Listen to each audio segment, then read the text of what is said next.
So picture this. You're Sony Pictures Entertainment, a giant in the film industry, gearing up for blockbuster releases and running an empire of sensitive digital data. And then, without warning, on November 24th, 2014, the unthinkable happens. A hacker group calling themselves the Guardians of Peace infiltrates your entire digital infrastructure. Oh, and when we say infiltrate, we mean total chaos. Over 100 terabytes of confidential data gone, just like that. Exactly. Emails, personal details, unreleased films, employee salaries. They took everything. It wasn't some minor breach. It was a full-scale digital heist, but the real kicker, their message wasn't about money or corporate power. No, it wasn't. They demanded Sony withdraw its upcoming film, The Interview. You remember that one? It was a satirical comedy involving an assassination plot against North Korea's leader, Kim Jong-un. Tall order, wasn't it? And the threats were chilling. They warned of terrorist attacks on theatres screening the film, which led to mass panic among cinema chains. I mean, who's going to risk public safety over a movie? The pressure mounted so high that Sony pulled the formal premiere and instead opted for a digital release. A bold move, but in many eyes, a necessary one. Yeah, but it didn't stop there. What came next was, well, messy. You're talking about the leaks. Oh, those leaks turned Hollywood upside down, the one that made the biggest splash. Several racially insensitive emails between Amy Pascal, Sony's co-chair, and producer Scott Rudin were exposed. The backlash was massive. And rightly so. Those emails didn't just damage Sony. They illuminated uncomfortable truths about power and prejudice in corporate corridors. Amy Pascal had to resign, paving the way for more public scrutiny on the industry's behind-the-scenes politics. Right. And while there were countless stories from the leaked data, that one showed how deeply personal and far-reaching the fallout from this hack could be. It wasn't just Sony's reputation on the line. Prominent figures in Hollywood were caught in the crossfire. And don't forget the broader implications. This wasn't just about corporate embarrassment. It was a glimpse into how devastating cyberattacks could be, especially when mixed with geopolitics and international tension. Absolutely. The Sony hack wasn't just a theft, it was a statement. And it raised more questions than anyone was ready to answer.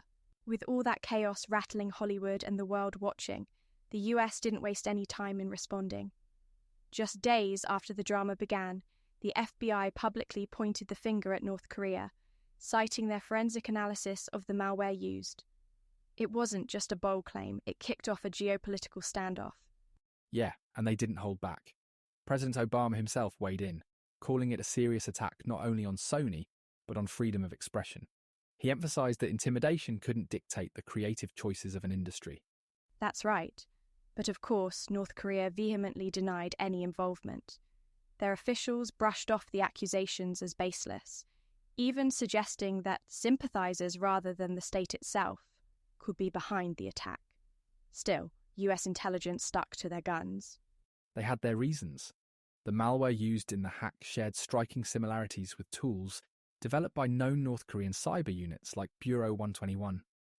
Details like coding techniques, server overlaps, and even sloppy errors in masked proxies pointed right back to Pyongyang. It's like something straight out of a spy thriller, isn't it? But this wasn't just about pointing fingers. The underlying message was clear. The consequences for artistic freedom were chilling.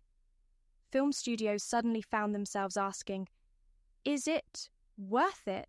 And for good reason. That kind of threat, essentially holding creativity hostage, could spark self-censorship across the entire industry. If someone like Sony could be hit this hard, no one's untouchable. Exactly.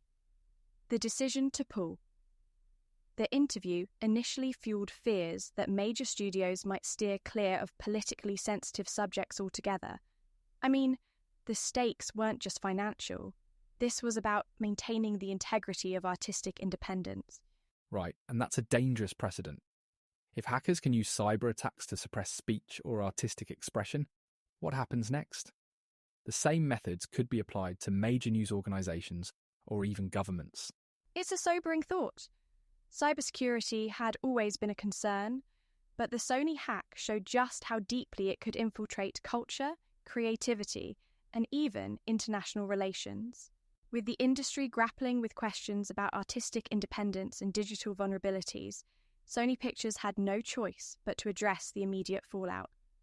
Beyond dealing with the leaks, they committed a staggering $15 million to overhaul their cybersecurity defenses and support employees whose personal data had been compromised. And for those employees, it wasn't just a number on a spreadsheet, was it? Private information, like social security numbers and financial details, had been stolen. Hundreds of people were left scrambling to protect their identities and their livelihoods. It's deeply personal. These weren't just faceless names in a database. These were real people with families, suddenly thrust into a nightmare of stolen identities and constant anxiety about how their information might be used. And Sony wasn't the only one under the microscope. The breach shone a harsh spotlight on corporate vulnerabilities across the board. After all, if a company of Sony's stature could fall victim to a hack of this scale, what did that mean for everyone else? Exactly. It wasn't just Hollywood that was watching. Corporations worldwide took this as a wake-up call, reassessing how they handled sensitive data and, honestly, how seriously they regarded cybersecurity threats. And then there's the legal side. Remember that in 2018, the US formally indicted a North Korean individual for his alleged involvement in the hack. Park Jin-hyuk, a member of the recon unit known as Bureau 121, became an emblem of how state-sponsored cybercrime was evolving. Right, and it wasn't just about catching one hacker. This was a statement. In the modern world, cyberattacks aren't just pranks or isolated crimes. They're acts intertwined with geopolitics, national security, and even international law. Which makes you wonder, doesn't it? Are we, as a society, equipped to keep up?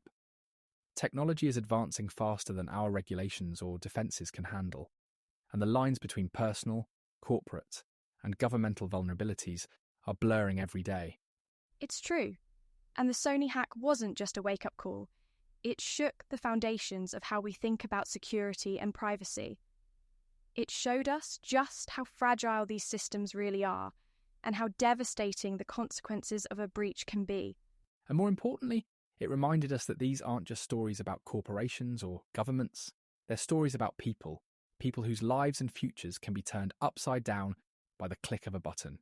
On that note, one thing is certain. As our reliance on technology grows, so too must our vigilance. The Sony hack was a turning point, but it's far from the last chapter in the story of cybersecurity. And that's all for today. Great talking.